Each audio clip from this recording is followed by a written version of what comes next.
नमस्कार श्रोताओं, हम लेकर आए हैं बहुत ही प्यारा सा ये दहेज गीत, जो कि बहुत ही मार्मिक दहेज गीत है और सोचने पर मजबूर कर देता है कि जिस बेटी को हम सभी बड़े प्यार से, बड़े दुलार से पालते हैं, पोसते हैं, बेटा बेटी में कोई अंतर नहीं करते हैं, पढ़ाते हैं, लिखाते हैं, छोटे स्कूल से लेकर के बड़े स्कूल तक पढ़ाते हैं, नौकरी कराते हैं। तो फिर जब बेटी की शादी करते हैं तो दहेज की बात जब आती है तो एक बाप का कलेजा फट जाता है।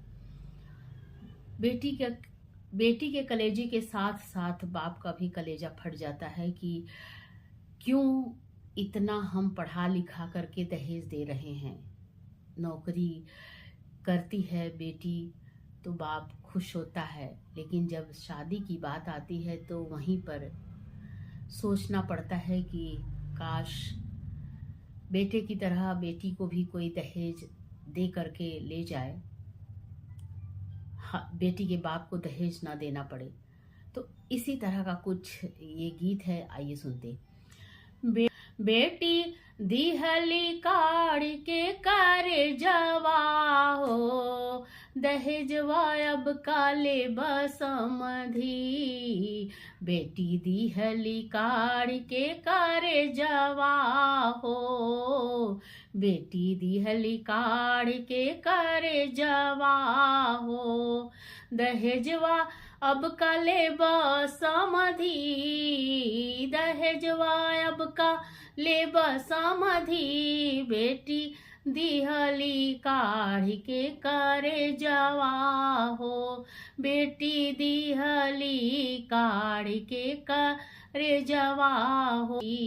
बीए तक पढ़वली कले जवा भेजी, दहेजवा अब काले बसमधी।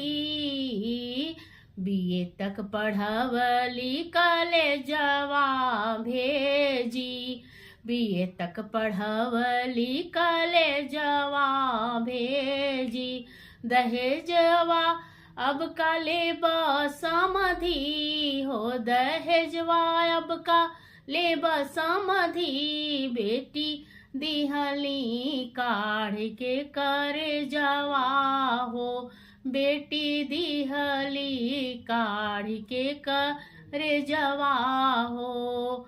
पोसल चिड़ैया के अब त उड़वली, पोसल चिड़ैया के अब त उड़वली। पोसल चिड़ैया के अब त उड़वली, पोसल पिजरवा से उड़वली चिड़ैया, पोसल पिजरवा से उड़वली चिड़ैया। अब जानी मांगी समधी कुछ दहेजवा, अब जानी मांगी समधी कुछ दहेजवा। करे जवा चीर के दिहली दहेजवा, करे जवा चीर के दिहनी दहेजवा। बेटी दिहली काढ़ के करे जवा हो, बेटी दिहली काढ़ के करे जवा हो, दहेजवा अब काले बसमधी हो, दहेजवा अब काले बसमधी।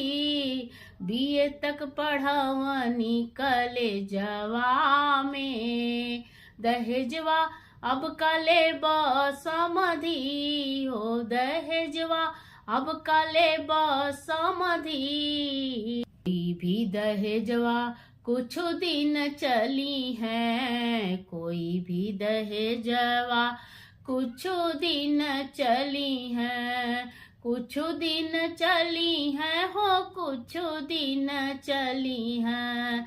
बेटी त दहेजवा खजनवा हो, बेटी त दहेजवा खजनवा हो, दहेजवा अब काले बसमधी, दहेजवा अब का ले बसमधी। इत सेवा कमेवा हउए, इत सेवा कमेवा हउए।